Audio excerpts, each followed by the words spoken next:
Okay, so good evening. My name is Peggy Kurtz, and this is a meeting of Lower Hudson Group of Sierra Club. Lower Hudson Group takes in Rockland County, but also Westchester, Putnam, and part of Orange County. This meeting is co-sponsored by Rockland Audubon.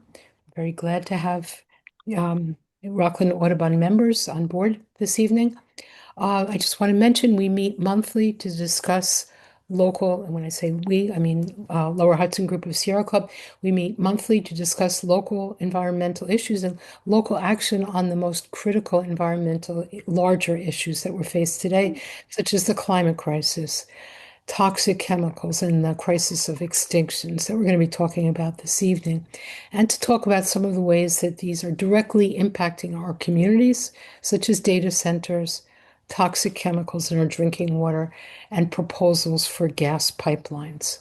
So we hope you will all want to come again, as my grandmother used to say, and get involved, um, and also to contribute the concerns that you're seeing, things that are concerning you.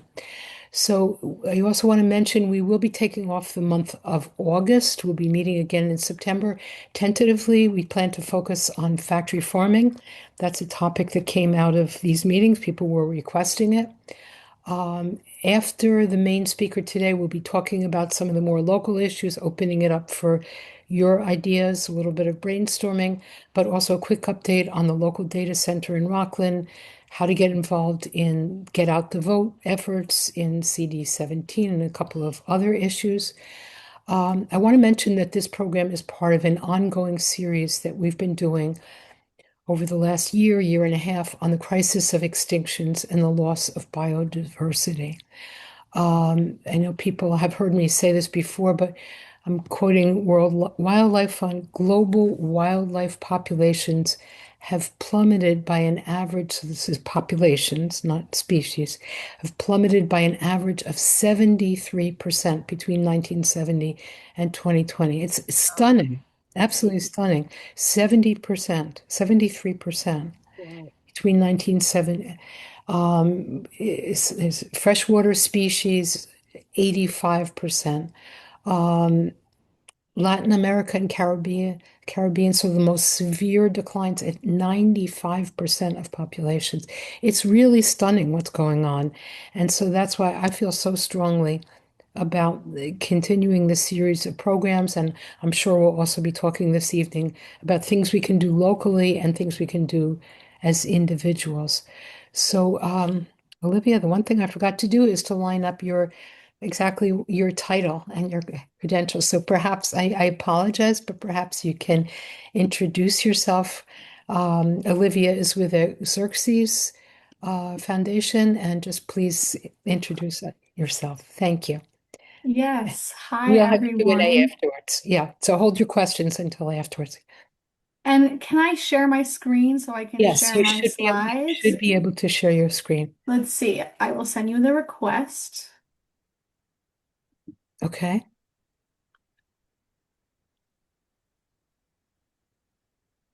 So let's see. Okay, great. And can everyone see that presentation first No, slide? no. Yes. Yes. Okay. Yes. All Okay. right. So thanks for having me tonight. I'm really happy to be here, although it's kind of a unhappy topic. I'm hoping to give you guys some good resources and ideas to move forward, how we can fight the insect apocalypse, as Peggy has introduced. My name is Olivia Matisse. I am the Mid-Atlantic Pollinator Conservation Specialist for the Xerces Society, and I also am a partner biologist with the NRCS, the Natural Resources Conservation Service, which is a program within the USDA. And I will explain a little bit more about my work. Did that advance to the next slide? Okay. I wish this wasn't here so we could see the whole thing, but Is yeah. something blocking the slides, or can everyone see the slide now that says Xerces I, Society? I do see it. I do see it. Okay, Yes. great. Okay. Okay, so a little bit I suggest about everybody mute themselves during the presentation, and you're welcome to unmute to ask questions afterwards. And you can also put questions into the chat as well. Go ahead. Okay, thanks.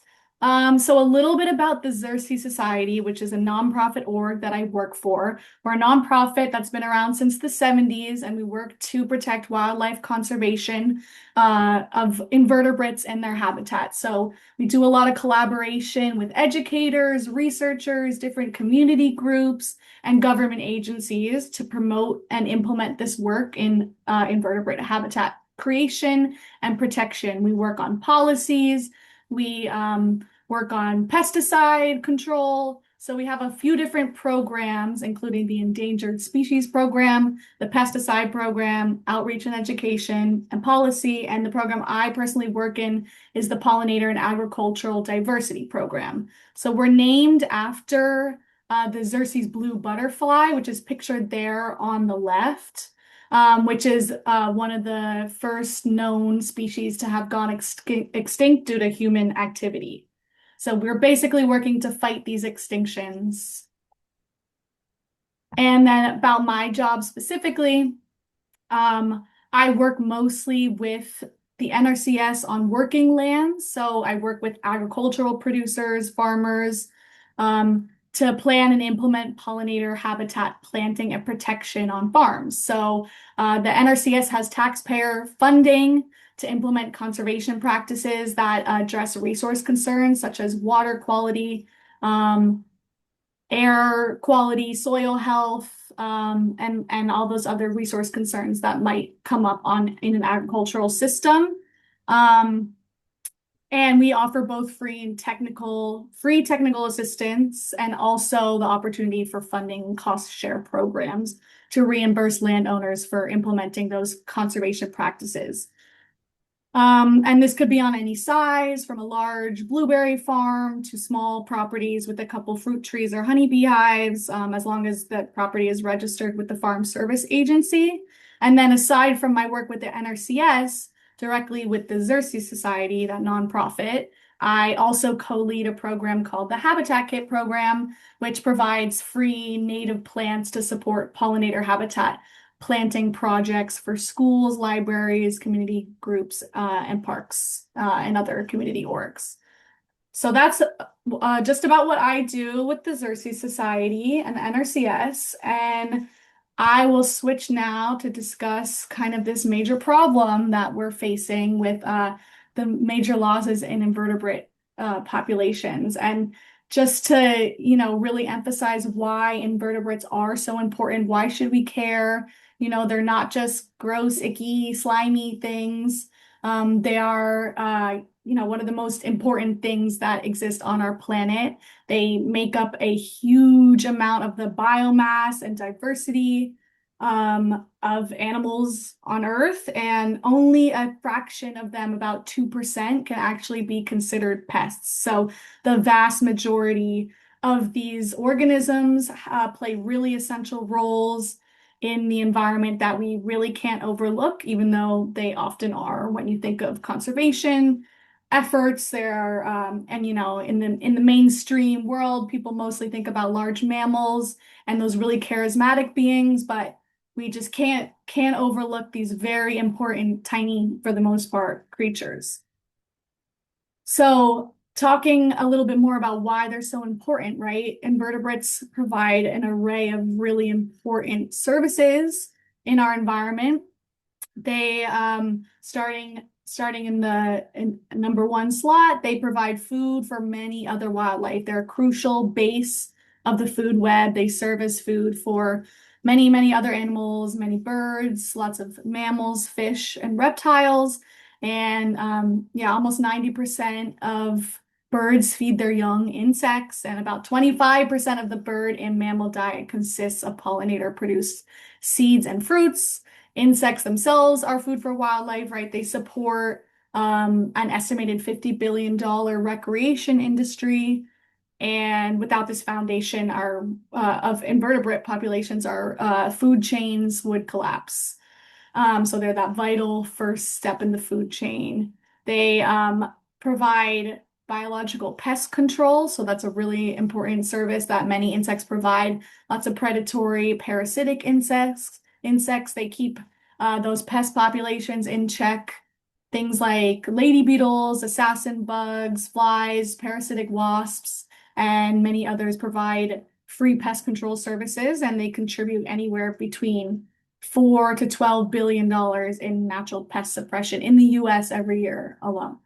So that pest control service is super vital from our invertebrates. They also they're very responsible for pollination, right? So that's the thing that I work most closely with as a pollinator conservation specialist. So that's where my specialty lies in conserving our pollinators or invertebrate pollinators. Right, because there's lots of different pollinators, including birds and some mammals. But bees, butterflies, moths, and other insect pollinators, they're super necessary for the reproduction of the majority of wild plants and our most important crop species, from apples, strawberries, tomatoes, all rely on insect pollination to produce seeds and fruits. Almost 90% of flowering plants require animal pollination, and it's mostly done by insects. 35% of crop pollination worldwide relies on our invertebrate pollinators. So most of our vitamins and minerals are coming from those plants that are being pollinated by invertebrates. And worldwide, pollination services contribute an estimated between the range of $200 and $500 billion every year. So super important service there. They also are important in seed dispersal.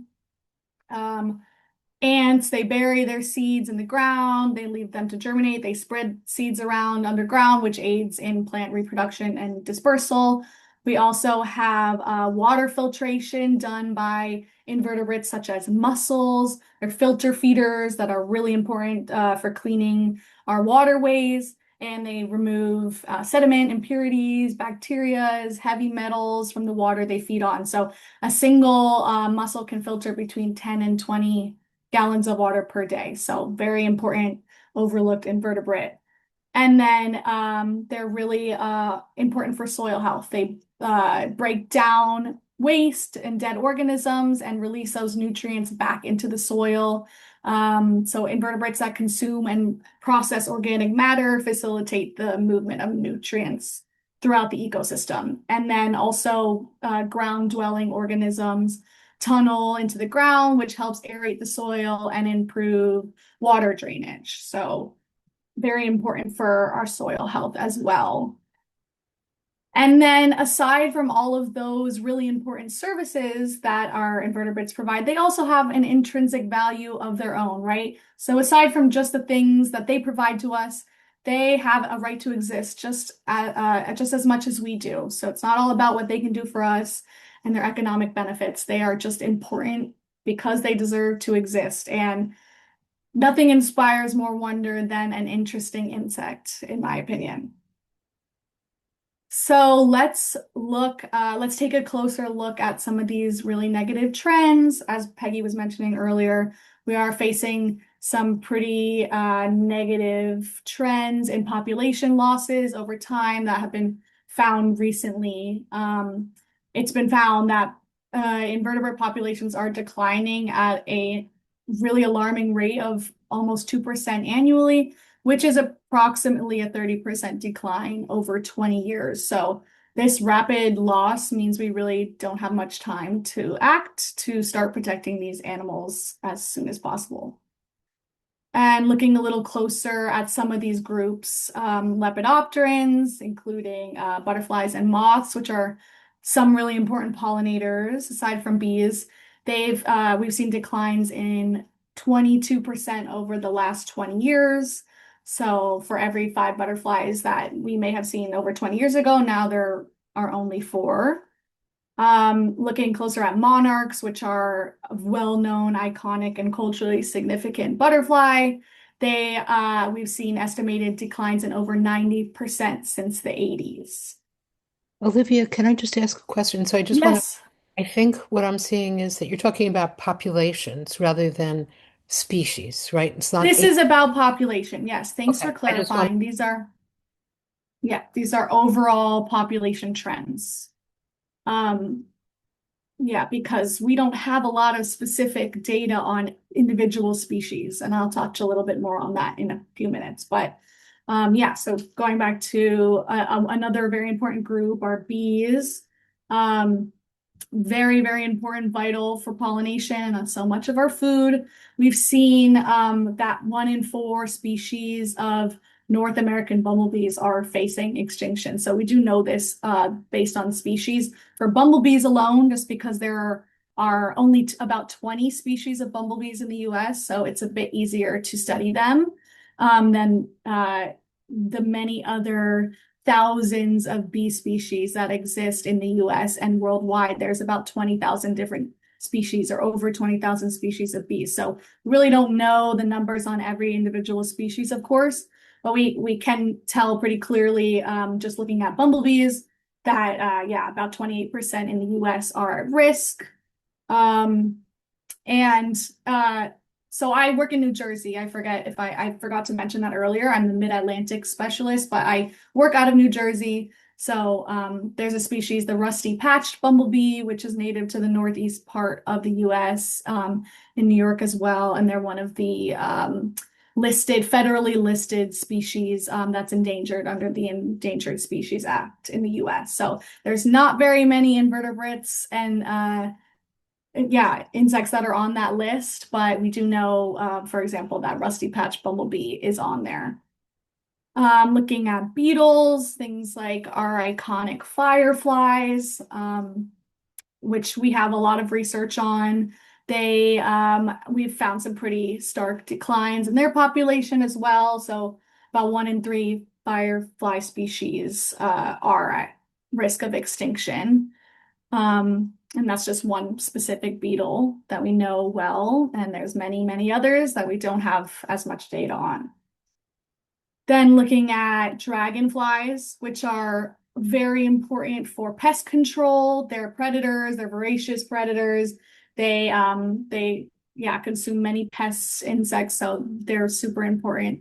They have seen that about 1 in 6 of dragonfly species are at risk of extinction. Looking at stoneflies, really important for bird foods, fish food. About 43% of them are at risk of extinction.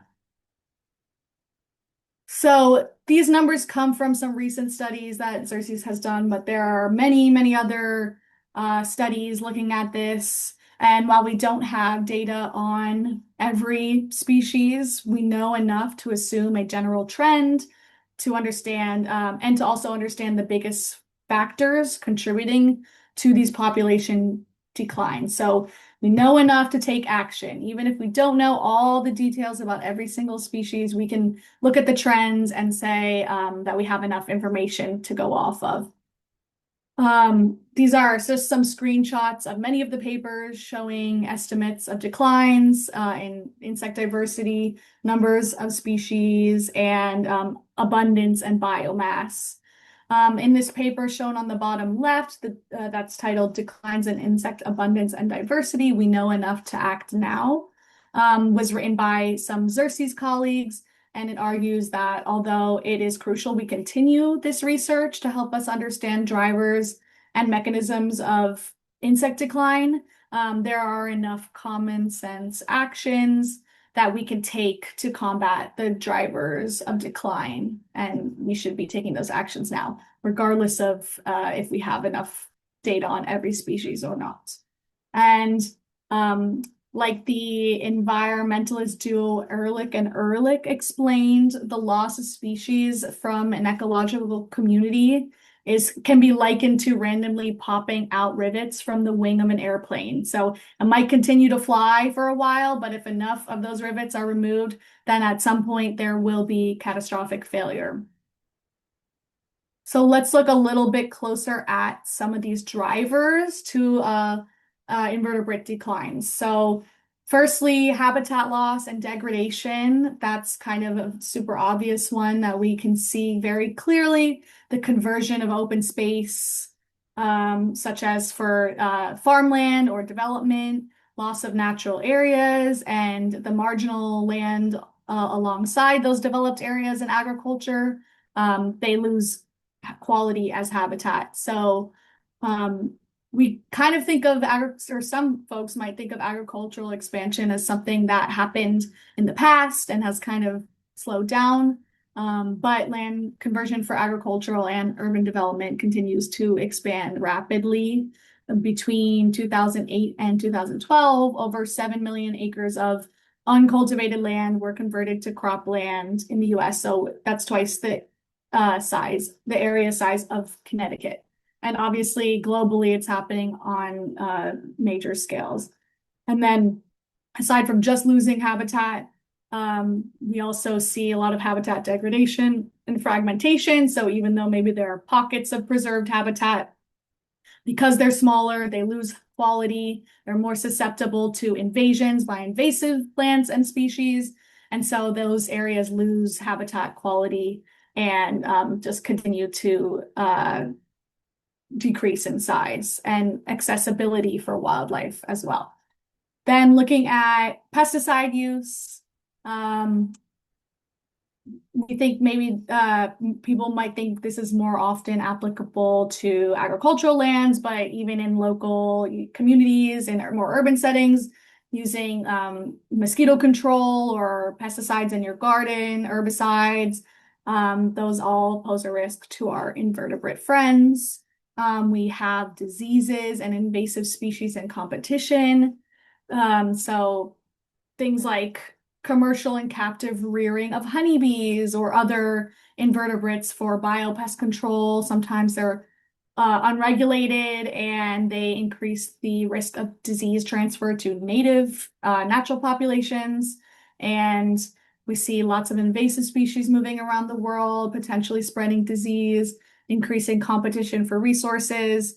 And these invasive species and disease, again, that degrades our native and natural plant and pollinator and invertebrate communities, impacting these native species. And then climate change is a big one, of course, too. Changes in temperature, changes in weather patterns, increased severe weather events, alters habitat and timing of blooms, and can change population distributions. And it's important to know about all of these individual threats that they have sometimes compounding and synergistic effects on each other. So, which could make the sum total of their impact potentially a lot bigger than the measure of any one of them individually. So, like some pesticides or fungicides, insecticides, I'll make a side note, when I say pesticide, I kind of use it as an all-encompassing term for fungicides, insecticides, herbicides, basically any lethal chemical. They can interact with each other to synergize toxicity. So exposure to insecticides and fungicides can also compromise immune function of invertebrates, making them more susceptible to infection from pathogens and diseases, or also pathogen infection may reduce invertebrates' ability to detoxify these pesticides in their bodies. And then poor nutrition due to a lack of diverse or appropriate food resources driven by habitat loss or climate change can also contribute to poor immune functioning, making these organisms more susceptible to pathogens, parasites, and diseases, as well as pesticide exposure. So there's a lot of compounding effects there. And all of that to say, these organisms need your help, right? Let's shift it to a little bit more of a positive note. How can we help these creatures? It may seem like these issues facing invertebrates are so big and they can only be addressed from the top down through policy and politicians or large groups and scientists, but there is a lot of small scale change that we can make from the ground up. Change happens often on a smaller scale as new practices are introduced locally and then they become nationwide trends. So let's break down exactly what we can do to help create and protect invertebrate habitat. We need to understand their needs, right? So insects need food.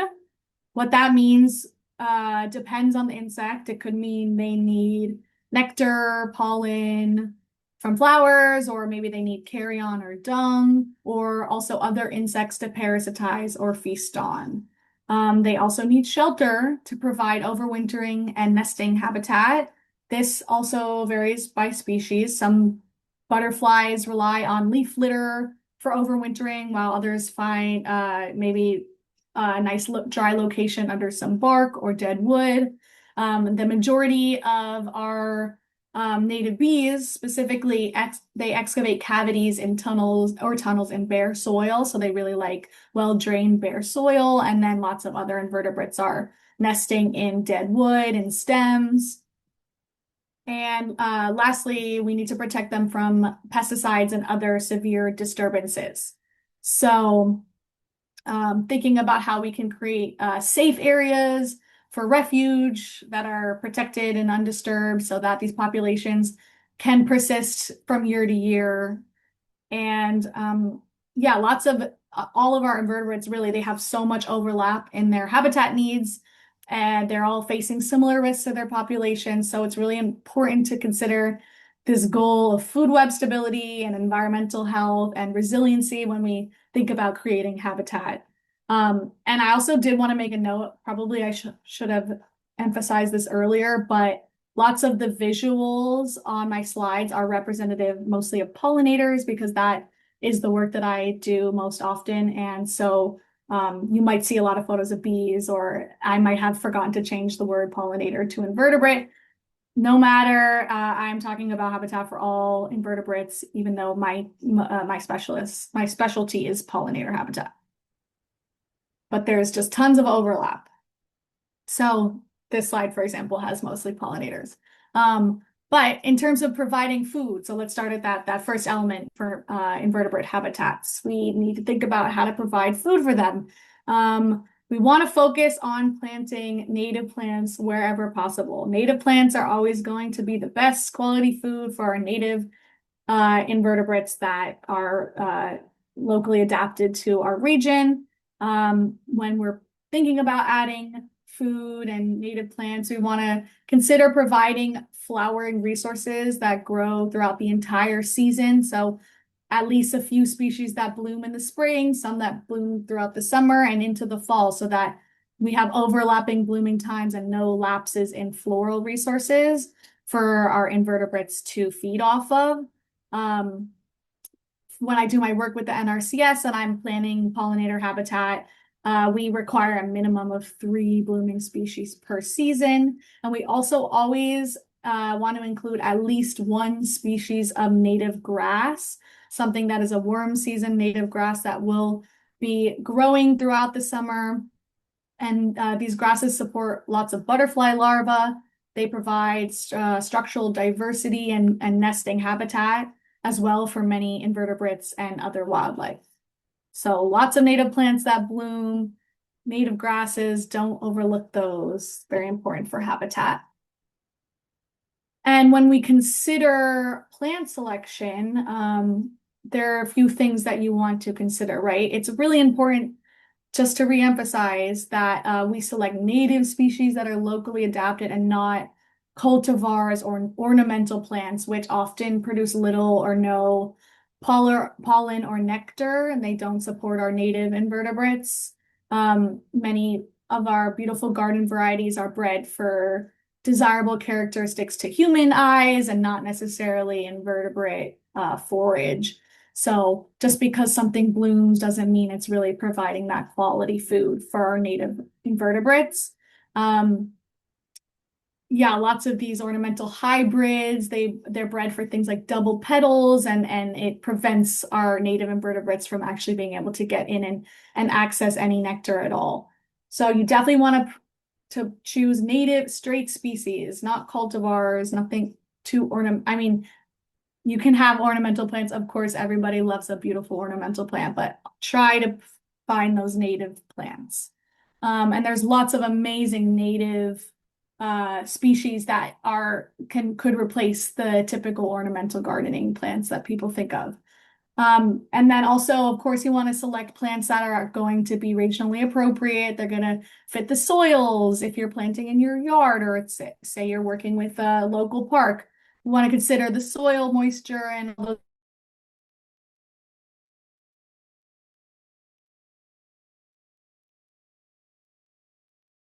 Have a wonderful nursery directory, native plant and seed directory on the Xerces website that you can go and find, and it helps you locate local nurseries. We have really great plant lists to look at, lots of really good resources there to help you choose plants for invertebrate habitat. And then, of course, you want to consider your aesthetic desires, because planting for invertebrates doesn't have to just be beneficial for them. It could be enjoyable for everyone.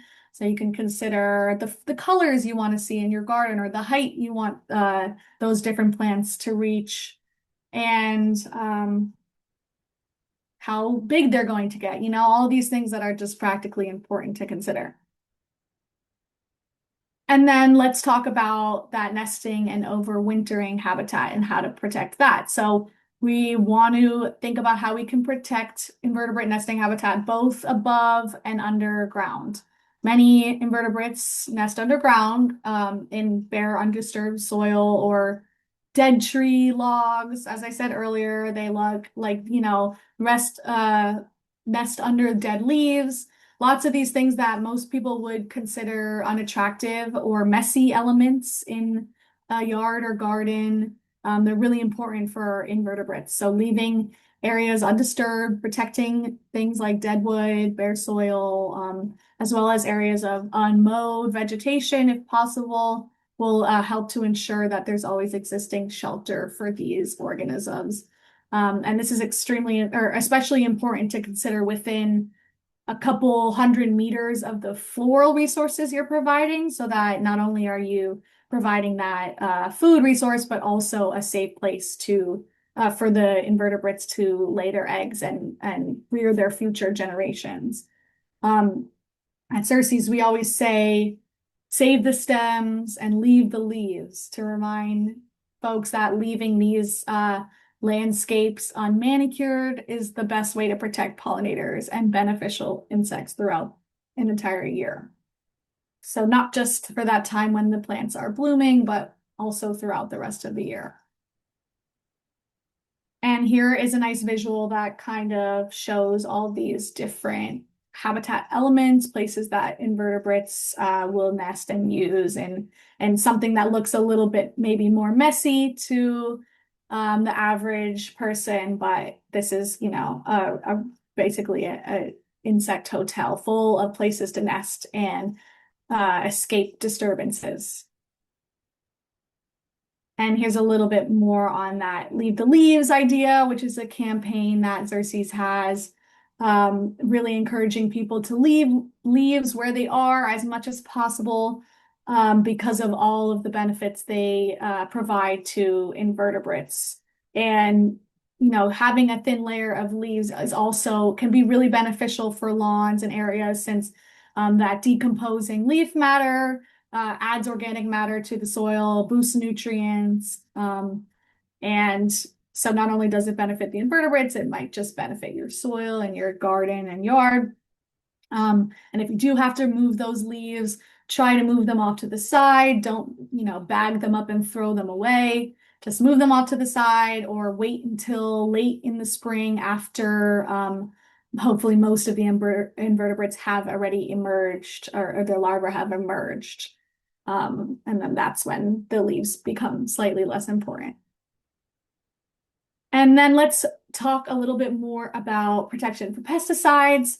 So again, maybe not always as relevant in a more residential setting, but still really important to highlight that there's lots of different ways that invertebrates can be contaminated by pesticides. They could be contaminated directly from sprays, which would be high risk when the chemicals are sprayed on plants while they're blooming. They might face indirect contact risk, where they visit a plant after it's just recently been sprayed, or contact with systemic chemicals So systemic pesticides, they're uptaken by plant tissues and intended to kill that pest that feeds on them. However, obviously this can kill or harm all of the other wildlife that visit that plant too. So systemic pesticides should be avoided whenever possible. And then pesticide contamination of nest materials or nesting sites. Lots of invertebrates and bees, especially, they use leaf cuttings to build their nests, or again, they're tunneling into the soil.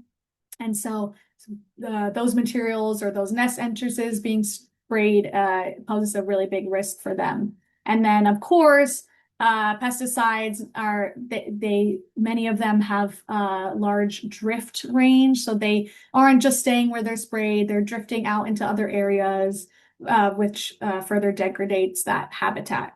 Yeah, so really, we want to avoid pesticide use completely, but when it is necessary, there are limited times where we may justify it, especially when it comes to getting rid of an invasive or getting rid of something that is really getting in the way of you planting something that's truly beneficial for wildlife. It may be necessary. However, we pretty much, are always encouraging to avoid it. And if it must be used, try to consider the timing of spraying, the location, and all those things to reduce risk to invertebrates. And then another note on pesticides, we actually had a study done at Xerces recently that was, this is probably very shocking to most people, that many of the plants that were sampled, we sampled hundreds of milkweed samples from nurseries. So milkweed is the host plant for the monarch butterfly, so very important plant. And lots of people want to buy it. They want to add it to their yard and provide that habitat.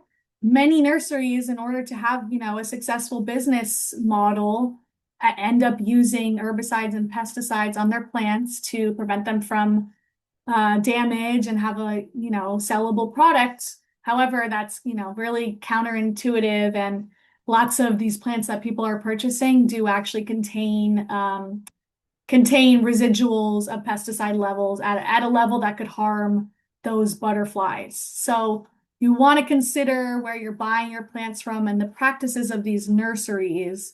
So you're not just taking home plants that are covered in chemicals. And there are a few ways to avoid this. Definitely the best one being just asking questions at the nursery, finding out what their practices are. If you do think that there are pesticides on the leaves, or maybe there's a fungicide that's been in the soil in the pot that you're taking home, replace that soil when you bring it back, spray off the plant, spray off the leaves. Some people even go as far as to cover the plant for the first year that they have it with a net, so that there's no ingestion happening.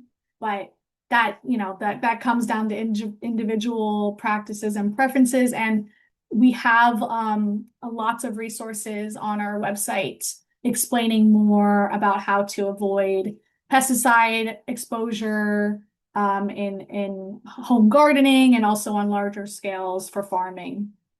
And kind of this guide to organic pesticides, which is a really good read if you're interested in learning more about this and what it means to be organic and have organic pesticides and how to reduce those risks to our insects.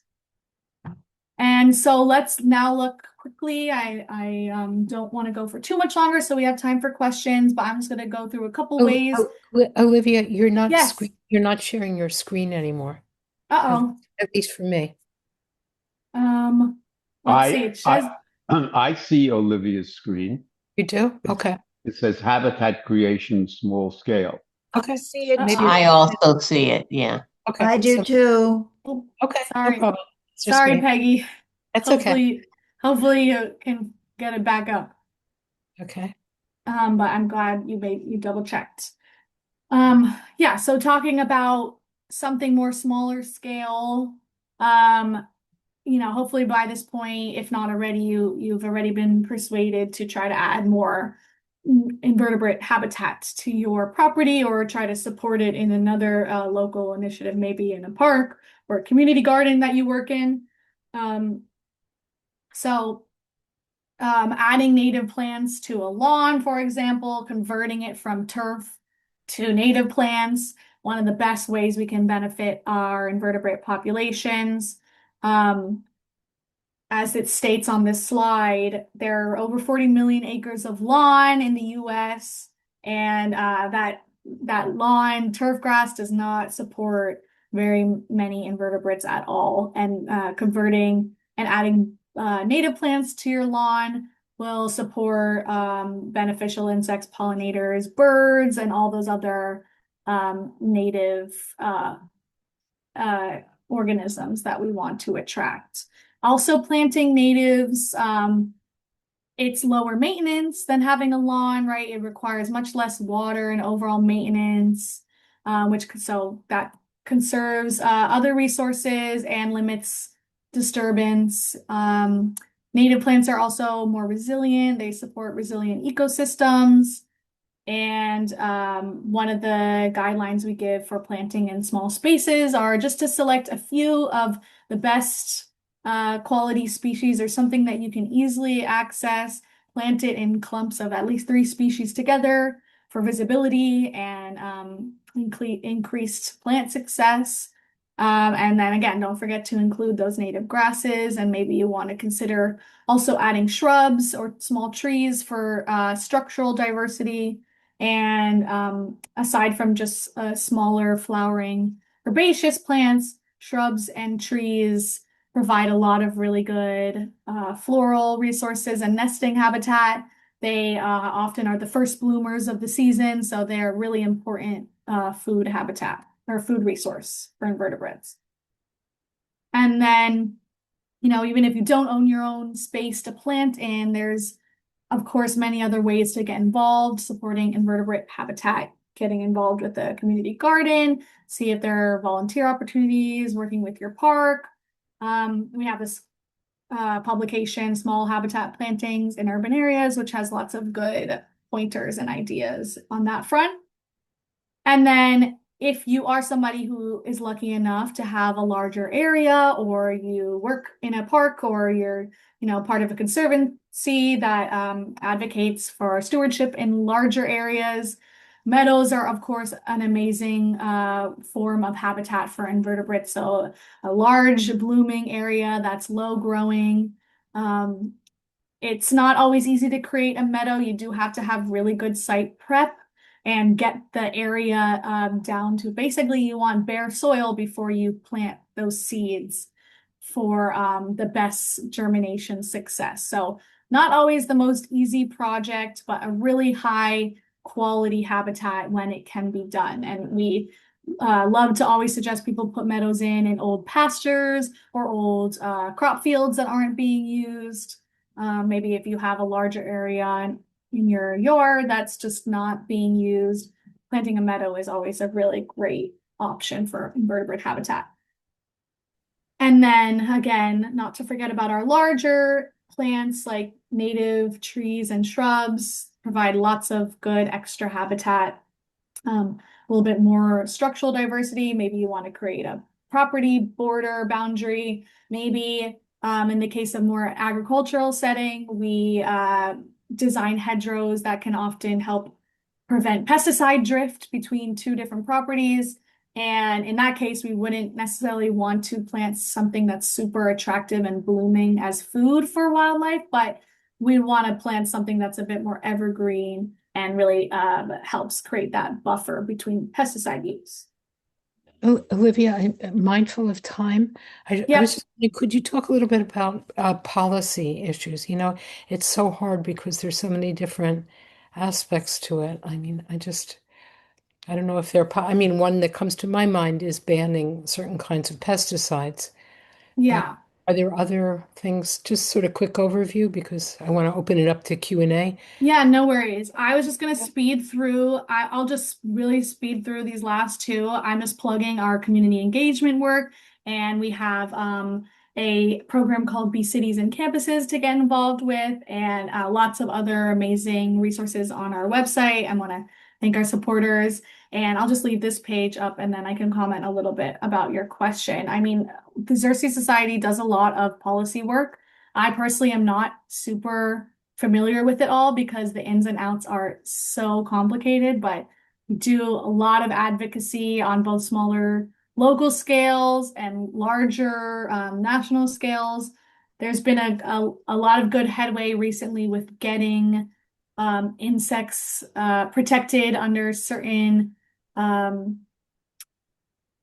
not even going to have the right words for you because this is not my area of specialty, but we have made a lot of headway in that area recently, getting invertebrates recognized as a, species Threat. that need to be Yeah. protected. Exactly. They've really typically been overlooked. And we do a lot of pesticide advocacy. I think we've been successful in banning neonicotinoids in a couple states, including Vermont.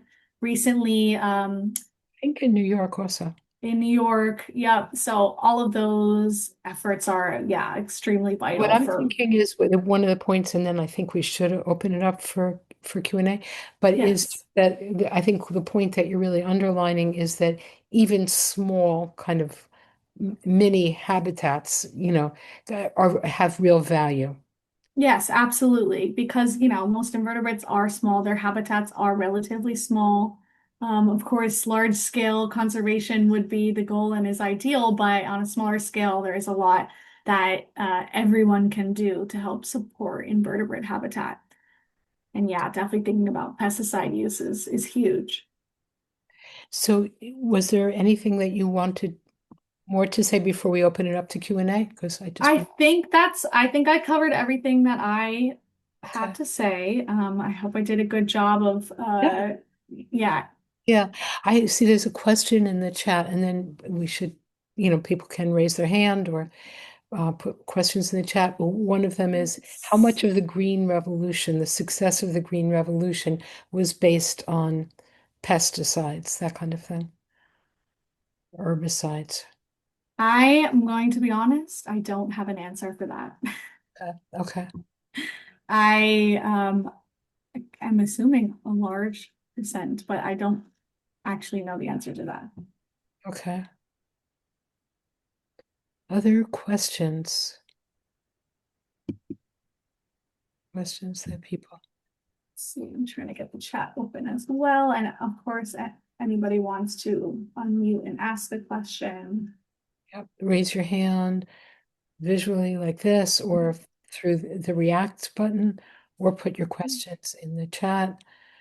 I just want to comment that some of the things insects that I'm missing, that I'm not seeing, that I used to see that used to be very common, are fireflies, which is one that I think everybody loves. And I haven't seen a single ladybug this season. I was saying that to Olivia the other day. I was realizing praying mantises. I haven't seen a praying mantis. Can't remember how long. It's really, Yeah, there's something very sad about this. It's really, I agree. Yeah, and even in just the last 10 years of, I yeah. remember always going out and looking for lightning bugs, and they're just not. So lightning bugs and fireflies, that's an issue also with light. Did you want to talk just a minute about that? Yeah, I mean, of course, light Pollution. pollution has a big impact also on moths and other insects that use, the moon and they use the sun for navigation. Um, Definitely light pollution has a very negative impact on invertebrates, and there's a lot of places that are adopting more of a dark sky or dark sky zones, and those are really positive initiatives. Also, just quickly on lightning bugs, of course, that's one of the trade-offs of doing things like mosquito control and other pesticide control actions that are taken on in residential areas on smaller scales that really negatively impact all the other invertebrates that naturally occur there. So I see this, Sarah, you have your hand up to ask a question? Sarah Kaplan? Sarah, you have to unmute. Oh, yeah. I'm sorry. I just muted you by mistake. I meant to ask you to unmute. So. Hi, can you hear me now? Yes. Yes. I'm sorry. I had to go find my cord. My battery alert came on. If there was one action that you could recommend to take, like what's the first step that you would recommend people take?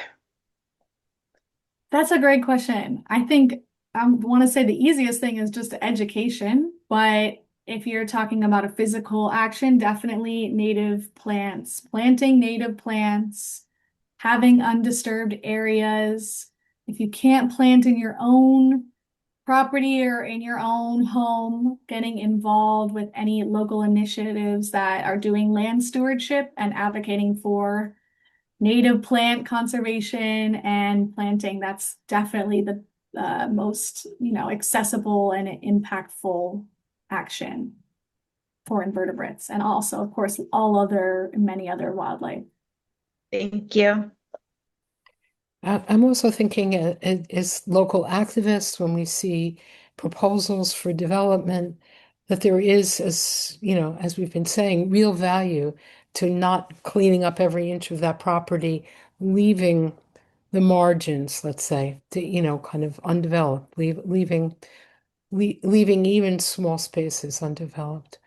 Okay, let's see. Other questions. I'm seeing, lantern flies, mosquitoes. Is there a way to distinguish between pesticides that are harmful and some that might be less harmful? Are there some that are Yeah, less harmful? yes, I see this question from. And what's the truth when people say, "Oh, there's this pesticide," like somebody came to my door the other day. "Oh, I only use pesticides that are natural." Does that mean that Mhm. okay? I think, sometimes there are certain products that maybe are specific to one.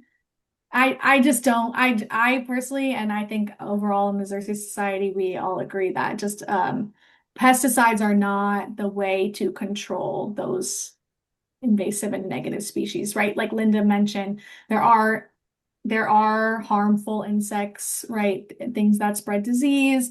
We have lanternflies, which is an invasive, and really the problem arises when the natural systems are out of balance. In a more natural balanced system, those things, wouldn't really be an issue. It's just that unfortunately we meddle with things, and that's just natural as human beings. Of course, things are going to get moved around and they're going to change from the historical balance, but So you're saying like the predators, the natural predators might not be present, or we might have introduced right. invasives And that are that's where we've seen and why we advocate for really creating and protecting natural habitat, because natural habitat will provide, the ability for those natural populations to get back to their normal balance. And then the pest controlling insects, the predatory insects, lots of birds, they, balance out those negative insects. As I said at the beginning, if you look at the entire population of invertebrates worldwide, only 2% truly are considered negative pests, and we just are losing the other ones that control those pests. So it's all about kind of bringing it back to those natural balances. But yeah, see it's hard to the trade-offs between letting natural populations thrive and then also trying to combat disease control and invasive species. Judith, you have a question? You have to unmute. Yeah. So I come at this from an interesting perspective. I went to an ag school, University of Rhode Island, many years ago, for my master's in plant science, and the question of do you think pesticides were big in the Green Revolution? We're talking in the 70s, and I can remember there was a lot of turf grown, and I can also remember the professor saying things like, "Don't fight them, eliminate them. Just get rid of them all." And so integrative pest management was just starting then. So I lived up for I owned my own home. I could do things as I wanted. I lived in up in Sullivan County. I planted gardens for the milkweeds. I went to the native plant nursery. I am currently living in a senior community, which is toxic turf. And when I saw what they were doing, I said something. And when I moved in here, when I saw what they were spraying,